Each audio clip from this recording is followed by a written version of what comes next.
Hello class, and welcome to the preparation videos for your midterm exam coming up soon. Let's do 11.K together. We'll go through it so you understand the steps of how to do this SATB part writing stuff. Let's look at letter A. We see a key signature of 2 flats. We also see that on the second chord, which is a C minor chord, that is marked as the subdominant, the Roman numeral minor 4 chord of whatever key we are in. So I don't think it's B flat major. I think we are in G minor. So let's get started together here. G minor. So the level 1 analysis is already done for you by Mr. Laitz. He just wants you to create the proper voicing for it. Here was what the steps I would take if I were doing this. And I'm going to use a different color ink for a minute. So let's just build all of these chords in root position first. So the 1 chord is G, B flat, D. Now the minor 4 chord is already done for you, but if you would build it out in a root position, it would look something like that. Okay, now we've got a 5 chord, but this has got a decoration on it right there, 6-4 moving to 5-3. So the 5, let's do this a little differently here. How about if we build the 5 in its normal position? So in the key of G minor, that would be a D major chord.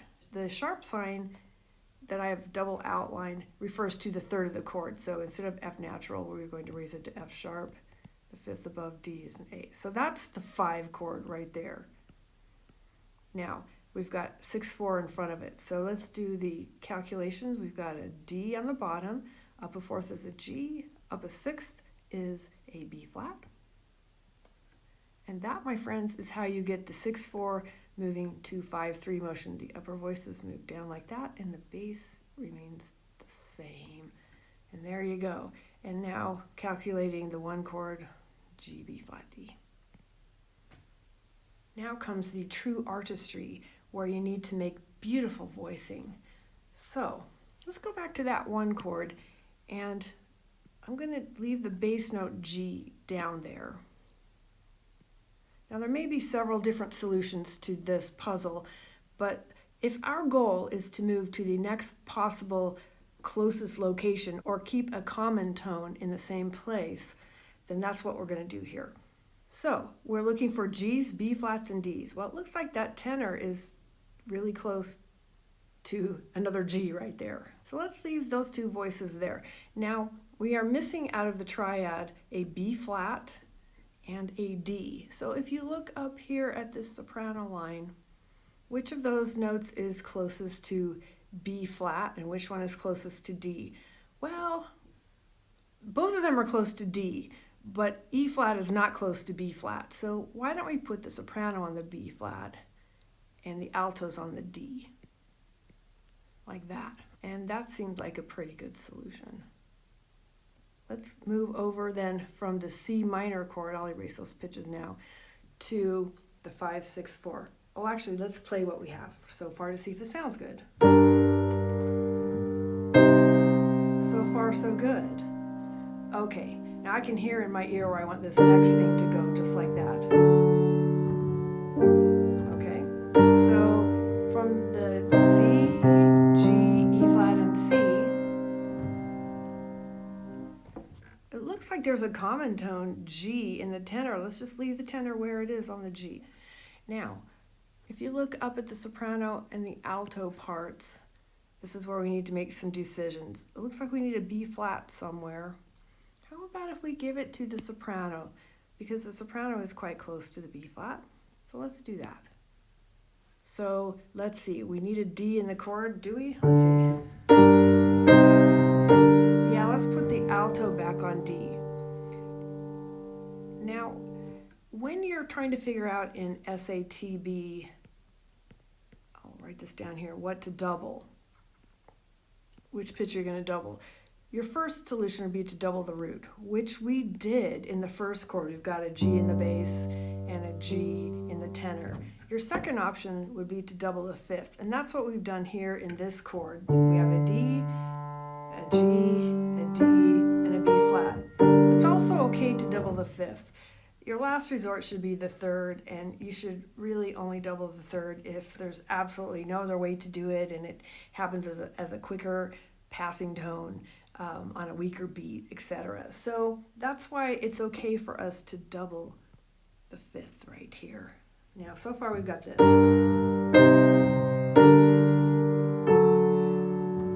Now, did you notice how easy that was for the tenor? Oops, excuse me, I meant to erase that. Did you notice how easy that is for the tenor just to move down to that F sharp there? Now, what is the common tone between the 5-6-4 and the 5 and 5-3? It's a D. So we're going to leave the altos there on the D. And we're going to let the soprano jump down to an A like that. So now we've got 1, 4, 5-6-4, 5-3. And now the bass can either go up to a G or down. Let's let it go down. Okay, so we're looking for now how to voice out the G, B flat, D, and the other three voices. I think the soprano needs to go down to a G. We had scale degree 3, 2, and 1 going in that top line. It really needs to go down. That's the best solution. As opposed to, that doesn't sound so final there. So let's take it down to G. Okay, now we could leave the altos right there. Or if we did that though, then how are we going to get a B flat in there? We can't have F sharp jump up to B flat. What kind of an interval is that? F sharp up to a B flat, that's like a diminished fourth or some wonky interval that singers would not be able to find. So that idea is not going to work so well for us. So in this particular case, with this configuration, we're going to take the altos down to the B flat. Now at this point, we have to be careful about which direction that bass note goes. Because if you take the tenor down to a D and if you put the tenor down on this D, excuse me, I lost my pencil. You take the tenor down to the D and you go down to the G here, then all four of your voices go down. And we don't like to do that. That's not good voice leading. At least one of those voices needs to remain stationary or move in contrary motion to the other two. Now there's an easy way to fix this.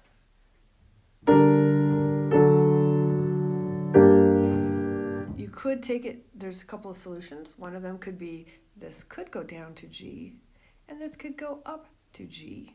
So now you've tripled the root, but that's okay. It doesn't sound bad.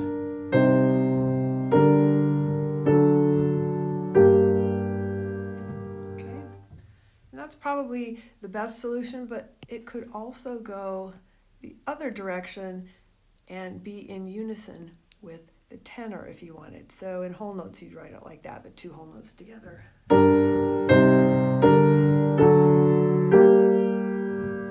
don't know, I kind of prefer it the other direction, so let's put it back the way it was. There we go. So this is one way that this could be done. It's probably the easiest way given that Dr. Laitz gave us the voicing of this chord right here on beat 2. So that's why we kind of voiced it in that manner. Now we move on to letter B, and again, I would like you to try this on your own first, but let's try it from the same location. So we've got bass and soprano showing there, and how about if we this time put the alto on a D in the treble clef, like this. And let's put the tenor up here. Now, remember that in good SATB writing, the upper three voices are kind of a team, and the tenors actually do like to be that high. They love being in the top part of the staff or above the staff there. And the bass is exempt from that rule of having to be close to the other three voices because it functions simultaneously as harmony and also melodically when it moves. So the bass likes to be by itself. It can stay down low, but the upper three voices like to be together. So that's probably a nice opening voicing. So stop the recording now and see if you can voice it out on your own. And then when you're finished, turn this back on and we'll continue and see if you came close to what I had, okay?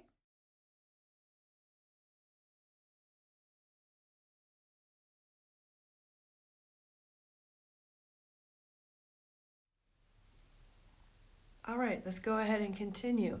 So if you still need to do the process in your head, then remember to voice everything out in a root position first. There's 1, 5, 3, G, B, D, with the 6/4 motion, G up a fourth to C up a fourth to E, and back to G up a third up a fifth. Okay, now the next chord is a 2. Build the 2 first, okay? So a normal, just plain old 2 would be A, C, E. If you flip it to first inversion, it's going to be C, E, A, right? Alrighty, so I can go ahead and erase this part right here now. So those are your pitches. Now let's take a peek at the 5 chord. So 5 starts on the note D here, and you go D, G, B, D up a fourth to G, up a sixth to B. The next one is when these 2 upper voices fall down, D, F sharp, A, and then back to G, B, D. Not really sure why I changed to blue ink there instead of red, but just kind of go with it. Humor me, thank you. Alrighty, so now we're going to voice it out. Now I chose for you to start from this position over here with the voicing. Okay, so now you move from 1, 5, 3 into the 1, 6, 4.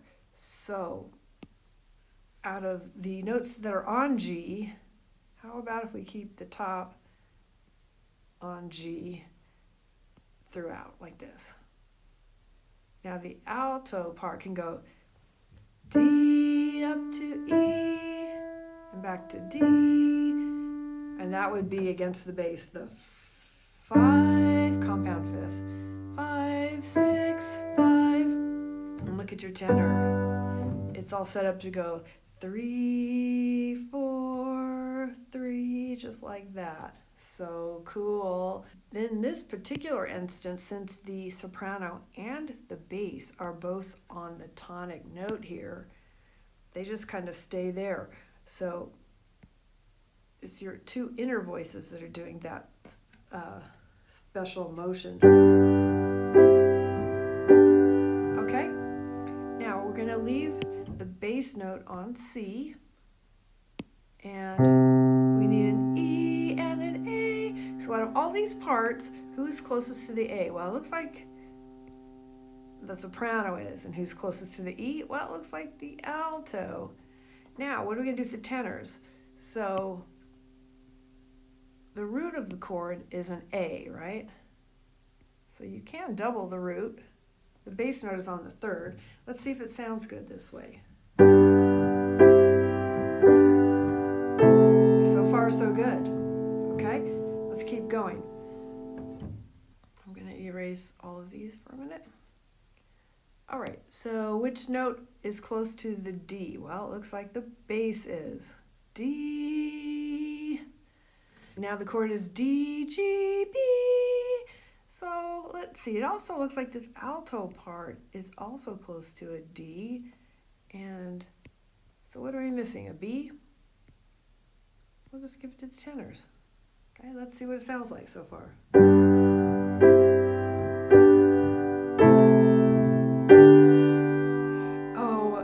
Waiting for that resolution to happen.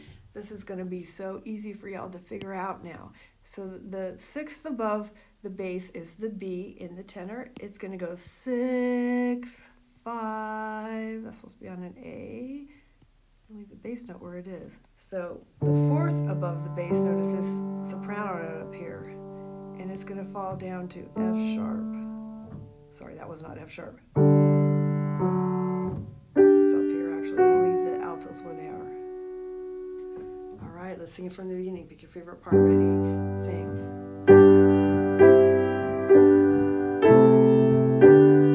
And you can hear T wants to go to do in the soprano, right? It just has to go there. If it went down to so, it would sound really bad.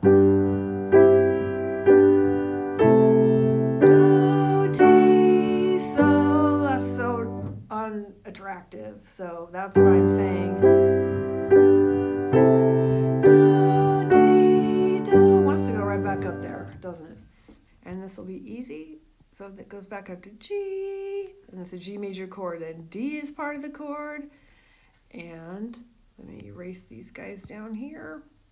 The bass line can either go down to a G or up to a G. We'll put it down there for now. So we're missing the B. Well, A and the tenor up to B.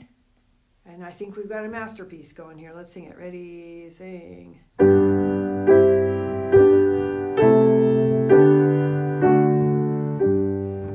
Oh, the B didn't come out there? There we go. I probably should have continued to put this down here. That's the pedal point note. The bass stays there. Okay, now you kind of get the idea and see how smooth it sounds, see how smooth it looks. You notice that what you see here is on the staff. I did not write things up an octave. What you're writing for is like a typical amateur choir, like your typical church choir, this untrained singers for the most part. They don't have range really high. Like if you write even up in the soprano area, up here in the E's and the F's, you're just asking for troubles with untrained singers. It's going to sound bad. And it'll be hard for them to feel confident about singing up there. They're just not trained to do it. So you want to kind of keep things in these kinds of exercises